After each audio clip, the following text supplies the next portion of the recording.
We are not your ordinary chamber. There is a need, and obviously because we are, I feel, thriving and growing. Our membership is dynamic and diverse. I think we've seen in a short 4 years, there's a desire and a need for a chamber like ours. Dan Nielsen started this amazing chamber and just wanted to support it and be a part of it.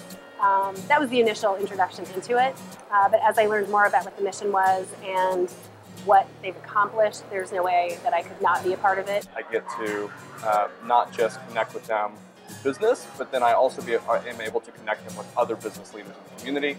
And personal development for me is absolutely core, and there's so much personal development that happens here. I would definitely say it's important to be around individuals who can help you grow your business and also be a guide and a resource for pretty much anything you need.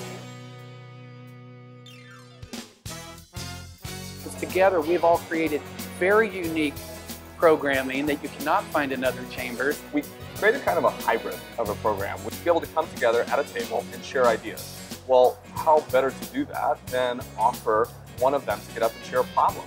And then all of us together are able to help solve that problem. So we kind of have all of our programs really focus on developing leadership talent and abilities in our members. You always kind of get ideas about your own business.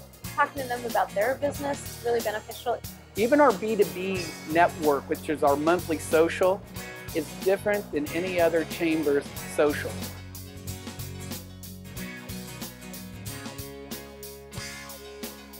One is I've always been part of chambers for the civic opportunities, networking opportunities, but I wanted to find something that was relative to me. Being an openly gay man in a corporation and knowing Sprint being a sponsor of LGBT Chamber, I decided to join and participate more. Well, we joined because I grew up with a gay uncle, and I have a lot of gay friends, and we've been members for about 2 to 3 years now, and we absolutely love it, being members of this chamber. I wanted to join to not only have a seat at the table, but be a part of the efforts for diversity and inclusion. Lance Pierce reached out to me through the ambassadors, explored joining the chamber as an ambassador to represent the transgender community, because there was, at that time, there were no transgender members as part of the chamber.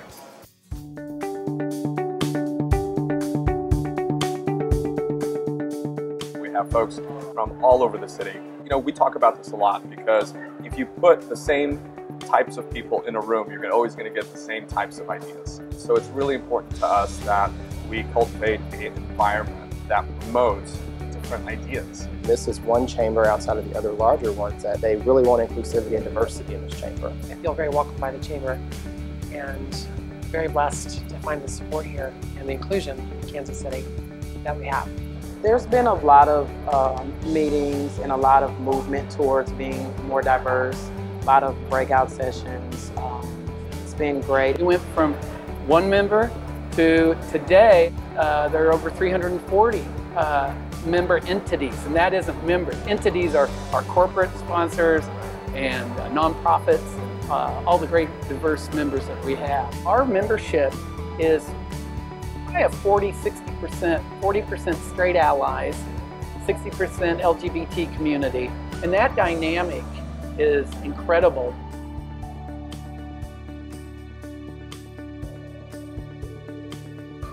First of all, it's fun. Every person I ever bring is like, this is the most fun chamber I've ever seen in my whole life. From the first day that we visited, we just felt welcomed by everybody, and everybody's so warm and friendly, and it's a business atmosphere combined with having a lot of fun too. And from a social aspect, it's just a really dynamic group of people involved. You won't find people at our B2B networks throwing business cards in each other's face, but you do see them developing friendships, relationships for the boardroom or the next deal that's being made. At these events, we make sure no one's left alone. Everybody needs to be part of this. No one should be left alone or left out. So that's our job to make sure that it happens. We are somewhat of a little family here, and when we find someone new, we're like, oh, welcome to the group, you know, let me introduce you to this person, let me introduce you to that person. And so industries that typically wouldn't come together are coming together. Actually build relationships, which I think is, connection is at the heart of any good relationship. And you can see that there's lights going off all around the room. I always say invite one person every time you come, or several if you can. Let's get new people involved. Everybody who ever comes loves the the Chamber. It's people connecting with people first, and then, oh, you happen to also be in this business? Well, let's do something together, and let's work together where we can to create something wonderful.